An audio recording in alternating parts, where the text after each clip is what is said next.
వాళ్ళు పోటీ చేస్తామని లోకేష్ గారు స్టేట్మెంట్ ఇచ్చారు. ఒక్క నిమిషం నుండి కీర్తన గారు మీరే మాట్లాడారు. ఏంటి కీర్తన గారు కరెక్టా ఇది 15/5/80 ఒక పేపర్ ఆర్టికల్ ని బేస్ చేసుకొని వచ్చి లోకేష్ గారు స్టేట్మెంట్ అమ్మ, పేపర్ ఆర్టికల్ కాదు.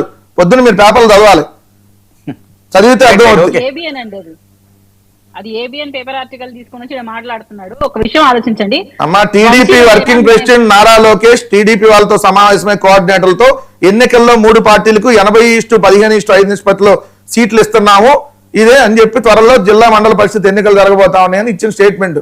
ఆంధ్రజ్యోతి రాధాకృష్ణ రాస్తే ఆయన అడగండి. లోకేష్ స్టేట్మెంట్ ఇచ్చాడు, పర్లేదండి 15 కాదు మాకు 5 వచ్చినా పర్లేదు, 1 అర ఇవ్వకపోయినా పర్లేదు, అసలు ఏమి ఇవ్వకపోయినా పర్లేదు అంటే అది మీ విజ్ఞతకు వచ్చేస్తామమ్మా. మాకు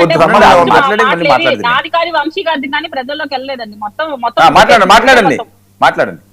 ఒకటి వినండి వెంకటరెడ్డి గారు, పార్టీ ఇంటర్నల్ విషయాల గురించి మీరు ప్రస్తావించి మాట్లాడతానంటే నేనైనా వంశీ గారైనా ఇంకా మీకు ఎట్లా మాట్లాడతారు? మా పార్టీలో ఎవరైనా మాట్లాడితే మీరు మాట్లాడి డిబేట్లు పెట్టలేదా? మేము అడగకూడదు. సరేనండి, ఇది రేషియో ఇదేంటి? మా పార్టీలో ఎవరైనా ఒకళ్ళు వచ్చి బయటకు వచ్చి మాట్లాడితే అది ఇంటర్నల్ ఇష్యూ రాష్ట్రాలు చేసే టైం సరిపోదు. మీ ఇద్దరు కూర్చొని మాట్లాడుకోండి, వర్మ గారు అండ్ వెంకటరెడ్డి గారు మాట్లాడుకోండి. ఇంటర్నల్ ఇష్యూ కీర్తన గారు ఏంటి లోకల్ బాడీ ఎన్నికలకి ఏంటి మీ ప్రణాళికలు ఏంటి? నాగన్న మనోహర్ గారు ఏం చెప్పారు సార్, అది తీసుకోమనండి. బహిరంగంగా వచ్చి ఏం మాట్లాడారు? అవును, ఏం మాట్లాడారు? సరే ఒక నిమిషం అండి, ప్రతిదానికి ఎందుకు మీరు అడగరు? 5 నిమిషాలు డిబేట్ చెప్పనివ్వండి. ఫోన్ లో మాట్లాడుకో. ఏం మాట్లాడారండి?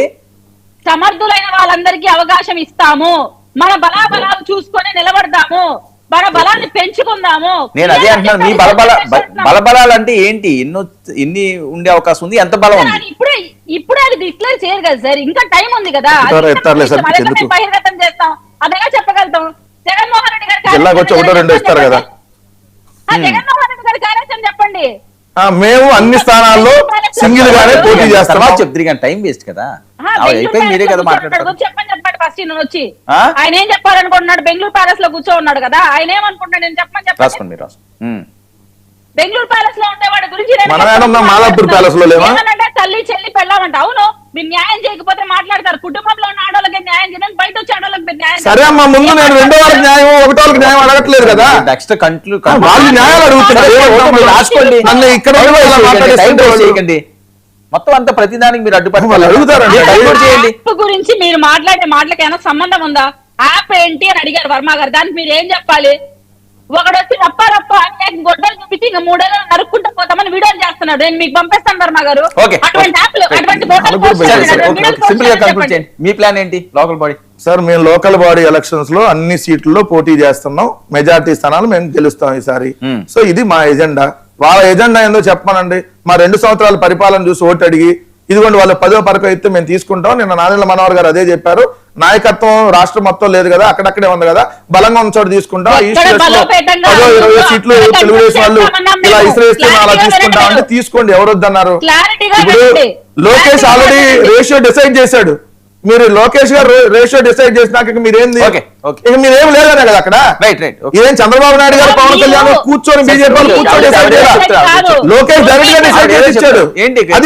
అది మనం మీరేం లోకేష్ గారు పవన్ కళ్యాణ్ గారు చంద్రబాబు నాయుడు గారు కంప్లీట్ గా మాట్లాడిన ఒక విషయం బయట వచ్చింటే మనం మాట్లాడాలి. ఏదో వాళ్ళ ఇంటర్నల్ మీట్ లో అది ఇంటర్నల్ మీట్ ఏంటండి? లోకేష్ మాట్లాడితే ఇంటర్నల్ మీట్ ఏంది? లోకేష్ మాట్లాడితే ఇంటర్నల్ మీట్ ఏంది? విషయం బయటకు వస్తుంది. లోకేష్ మీకు 15% పడేస్తామంటే ఇంటర్నల్ మీట్ ఏంది?